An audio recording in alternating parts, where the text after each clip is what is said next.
நீங்கள் Stranger things பார்த்துருந்தீங்கன்னா கண்டிப்பாக லெவனோட பேக் ஸ்டோரியும் எல்லாருக்கும் ஞாபகம் இருக்கும். ஒரு secret government facility, experiment, mystery testing game, mind power இதெல்லாம் பார்த்து இது கம்ப்ளீட் ஃபிக்ஷன் தானே அப்படின்னு நினச்சிருப்பீங்க. ஆனால் இந்த ஃபிக்ஷனுக்கு பின்னாடி ஒரு இன்ஸ்பிரேஷன் கொடுக்குற ரியல் லைஃப் ஹிஸ்ட்ரி இருக்குது. அதுதான் MK அல்ட்ரா.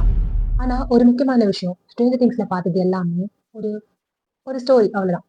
ஆனால் இன்ஸ்பயர் பண்ணின ப்ராஜெக்ட் தான் MK அல்ட்ரா. இந்த MK அல்ட்ரா பார்க்கும்போது நம்மளுக்கு நிறைய ஷாக்கிங்கான கொஸ்டின்ஸ் வரலாம். CIA ஏன் இந்த ப்ராஜெக்ட் ஸ்டார்ட் பண்ணாங்க? இதெல்லாம் யார் மேல வச்சாங்க? இது என்ன நடந்துச்சு? இது எதனால ஸ்டார்ட் ஆச்சு?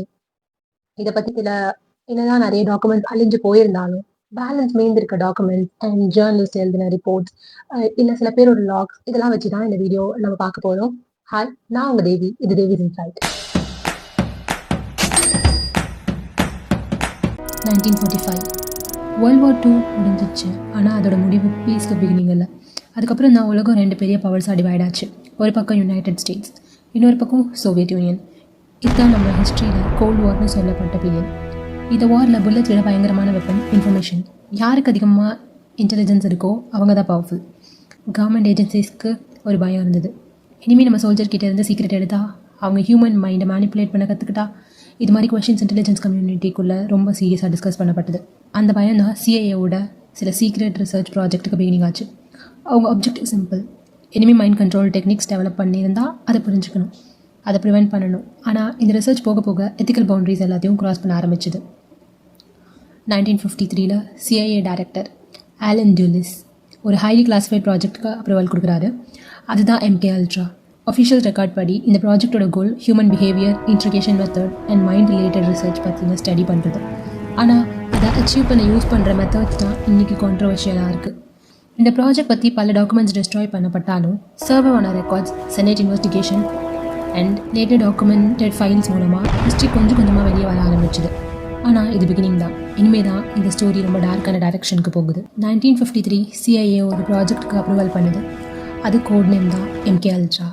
ஒரு சிங்கிள் எக்ஸ்பெரிமெண்ட் இல்லை. அஃபிஷியல் ரெக்கார்ட் படி இதுக்கு 100க்கும் மேலே சப் ப்ராஜெக்ட் இருந்தது. ஒவ்வொரு ப்ராஜெக்ட்டும் டிஃப்ரெண்ட் ஆப்ஜெக்டிவ்ஸோடு நடந்துச்சு.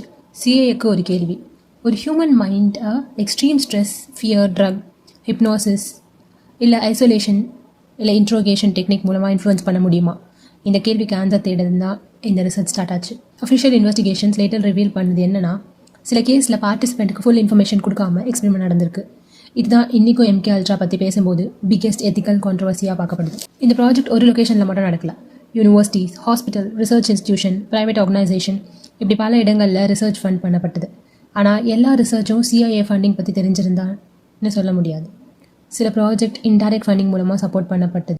அஃபிஷியல் டாக்குமெண்ட்ஸ் என்ன சொல்கிறாங்கன்னா, ரிசர்ச்சர்ஸ் டிஃப்ரெண்ட் மெத்தட்ஸ் ஸ்டடி பண்ணுறாங்க. ட்ரக் எஃபெக்ட், ஹிப்னாசிஸ் இல்லை ஸ்லீப் டிப்ரிவேஷனாக இருக்கலாம், இல்லை ஐசோலேஷனாக இருக்கலாம், இல்லை இன்ட்ரோகேஷன் டெக்னிக்ஸாக இருக்கலாம்.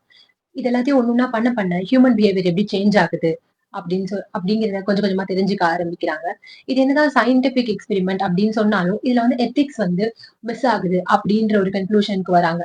எல்லாத்துக்குமே ஒரு லிமிட் இருக்கு, சயின்ஸ்க்குமே ஒரு லிமிட் இருக்கு. அதை ப்ரூவ் பண்ற மாதிரியான ஒரு பயங்கரமான விஷயமா தான் MK அல்ட்ரா இதெல்லாம் பாஸ்ட்ல ஒரு பயங்கரமான விஷயமா இருந்திருக்கு. ஆனா இதெல்லாம் பிகினிங் தான். இந்த ப்ராஜெக்ட்ல சில இன்சிடென்ட்ஸ் பல வருஷங்களுக்கு அப்புறம் அமெரிக்காவோட ஹிஸ்ட்ரியில பிக்கெஸ்ட் கான்ட்ரவர்சியில ஒன்னா மாறுச்சு.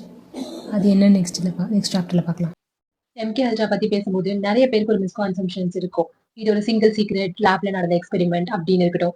ஆனா உண்மையில அப்படி இல்லை. அஃபிஷியல் ரெக்கார்ட் படி இது ஒரு பெரிய ரிசர்ச்சா போயிட்டு இருந்திருக்கு. இது ஒரு பெரிய நெட்வொர்க்கா இருந்திருக்கு. Different institution, different researchers, different method. ஆனா அவங்களோட ஆப்ஜெக்டிவ் ஹியூமன் பிஹேவியர். CIA மூலமா இந்த இன்வெஸ்டிகேஷன் வெளியில வருது.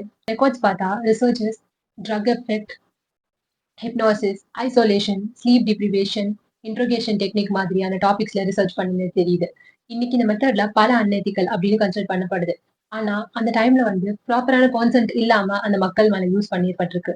இந்த ப்ரோக்ராமோட மோஸ்ட் டிஸ்டர்பிங் பார்ட் என்னன்னா, சில கேசஸ்ல பார்ட்டிசிபென்ட்ஸுக்கு அவங்க மேல எக்ஸ்பெரிமெண்ட் நடந்துச்சு அப்படிங்கிறது தெரியாமே போயிருக்கு. இதனாலதான் இந்த ஒரு பெரிய மிஸ்ட்ரியா அப்படின்னு கிரியேட் ஆயிருக்கு. ஒரு சீக்ரெட் ப்ரோக்ராம் எவ்வளவு பவர் வச்சிருக்கோம், அதோட லிமிட்ஸ் என்ன, இதோட கேள்வி எல்லாம் மக்கள் கேட்க ஆரம்பிக்கிறாங்க. கொஞ்சம் கொஞ்சமா அது பேசிக்கான விஷயம் இல்ல அப்படிங்கிற அந்த மக்கள் புரிஞ்சுக்க ஆரம்பிக்கிறாங்க. ஆனா இதை விட ஷாக்கிங்கான விஷயம் என்னன்னா, இந்த ப்ராஜெக்டோட நடத்தின ரெக்கார்ட்ஸ், ரிப்போர்ட்ஸ், டாக்குமெண்ட்ஸ் இதுக்கெல்லாம் பின்னாடி என்ன ஆச்சு தெரியுமா? Most of documents were destroyed. இதுல இருக்க பல வகையான டாக்குமெண்ட் அழிக்கப்பட்டிருக்கு. 1973 MK அல்ட்ராக்கு ஒரு டர்னிங் பாயிண்ட் வந்துச்சு. அப்போ CIA director Richard Helms MK Ultra related ரெக்கார்ட்ஸை டிஸ்ட்ராய் பண்ண ஆர்டர் கொடுக்குறாரு. அதனால இன்னைக்கு நம்ம கிட்ட இருக்கிற இன்ஃபர்மேஷன் கம்ப்ளீட்டா இல்லாம பல எல்லா டாக்குமெண்ட்ஸும் டெஸ்ட்ராய் ஆகல. ஒரு ஃபினான்ஷியல் ரெக்கார்ட் கலெக்ஷன் ஆக்சிடென்ட்லாம் சர்வைவ் ஆச்சு. இதுதான் லேட் இன்வெஸ்டிகேஷனுக்கு ரொம்ப யூஸ்ஃபுல்லா இருந்துச்சு, ஒரு க்ளூவா இருந்துச்சுன்னு சொல்றாங்க.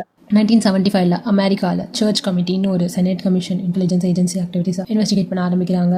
அதுக்கப்புறம் பிரசிடென்ட் ஜெரால்ட் ஃபோர்ட் எஸ்டாப்ளிஷ் பண்ண ராக்ஃபெல்லர் கமிஷனும் சில சிஐ ஆக்டிவிட்டிஸை ரிவ்யூ பண்ணுது.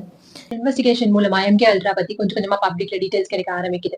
1977ல ஃப்ரீடம் ஆஃப் இன்ஃபர்மேஷன் ஆக்ட் அந்த ரெக்வஸ்ட் மூலமா மீதி இருக்க அந்த டாக்குமெண்ட்ஸ் வந்து அனலைஸ் பண்றாங்க. அதுல இருந்து ஹிஸ்டாரியன்ஸும் ஜேர்னலிஸ்டும் இந்த ப்ராஜெக்ட் எப்படி ஆக்டிவேட் ஆயிருக்கும் அப்படின்ட்டு ஒரு கன்க்ளூஷனுக்கு வராங்க. ஆனா நான் முன்னாடியே சொன்ன மாதிரி மெஜாரிட்டி டாக்குமெண்ட்ஸ் வந்து இதுல அறிஞ்சு போயிருக்கிறதுனால சில கொஸ்டின்ஸ்க்கு அவங்களால டெஃபினட் ஆன்சர் கண்டுபிடிக்க முடியல. அதனால சில கொஸ்டின்ஸ்க்கு அவங்களுக்கு டெஃபினட் ஆன்சர் இன்னைக்கும் இல்லை. அதனால தான் எம்கே அல்ட்ரா பற்றி பேசும்போது ஃபேக்ட்ஸும் தியரிஸும் மிக்ஸ் ஆகிருது. சர்வே பண்ண அஃபிஷியல் ரெக்கார்ட்ஸ் ஒரு சைடு, இன்டர்நெட்டில் சர்க்குலேட் ஆகிற அன்சப்போர்ட்டட் கிளைம்ஸ் இன்னொரு சைடு, ரெண்டையும் செப்பரேட் பண்ணி பார்க்கறது ரொம்ப எம்கே அல்ட்ரா நமக்கு சொல்லிக் கொடுக்குற பிக்கெஸ்ட் லெசன் என்னென்னா, சீக்ரெசிக்கு அக்கௌண்டபிலிட்டி இல்லைனா அப்யூஸ் நடக்க சான்ஸ் அதிகம். அதனால டெமோக்ராட்டிக் சொசைட்டியில் oversight, transparency and ethics ரொம்ப முக்கியம். ஒரு கொஷின் இன்னும் பாக்கி இருக்குது. எம்கே அல்ட்ரா இன்னைக்கு கண்டினியூ ஆகுதா இல்லை அது கம்ப்ளீட்டாக முடிஞ்சிடுச்சா? அதை பற்றி தான் ஃபைனல் சாப்டரில் பார்க்க போகிறோம். அல்ட்ரா அஃபிஷியலாக 1970ல் க்ளோஸ் பண்ணப்படுது. சர்வ் ஆன ரெக்கார்ட்ஸும் செனட் இன்வெஸ்டிகேஷனும் டீக்ளாசிஃபைட் டாக்குமெண்ட்ஸை வச்சு பார்த்தா இந்த ப்ராஜெக்ட் நடந்தது ஹிஸ்டாரிக்கல் ஃபேக்ட்.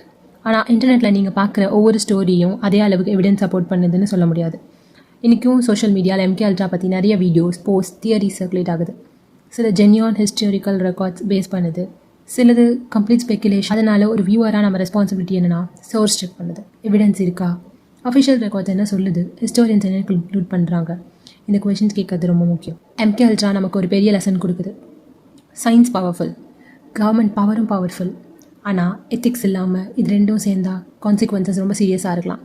அதனால் டிரான்ஸ்பரன்சி, அக்கௌண்டபிலிட்டி, ஹியூமன் ரைட்ஸ் எந்த ரிசர்ச்சுக்கும் ஃபவுண்டேஷன். ஹிஸ்ட்ரி படிக்கிறது பாஸ்ட்டை ஞாபகம் வச்சுக்கிறதுக்கு மட்டும் இல்லை, அதே மிஸ்டேக் ஃபியூச்சர்லேயும் ரிப்பீட் ஆகாமல் இருக்கிறதுக்கு. ஸ்ட்ரேஞ்சர் திங்ஸ் நமக்கு ஒரு த்ரில்லர் ஃபிக்ஷனல் வேர்ல்டை காமிச்சிருக்கும். ஆனால் எம்கே அல்ட்ரா அதை இன்ஸ்பயர் பண்ணின ரியல் ஹிஸ்ட்ரி. ஃபிக்ஷன் பயம் கொடுக்கலாம், ஆனால் உண்மை சில நேரங்களில் அதை விட யோசிக்க வச்சிடும். இந்த வீடியோ உங்களுக்கு பிடிச்சிருந்துச்சுன்னா ஷேர் பண்ணுங்க, உங்கள் தாட்ஸை கமெண்ட்ல சொல்லுங்க. இன்னும் இந்த மாதிரி history, mystery, untold stories explore பண்ணலாம். தேவிஸ் இன்சைட் சேனலுக்கு சப்ஸ்கிரைப் பண்ணுங்க. நான் உங்க தேவி, இது தேவிஸ் இன்சைட்.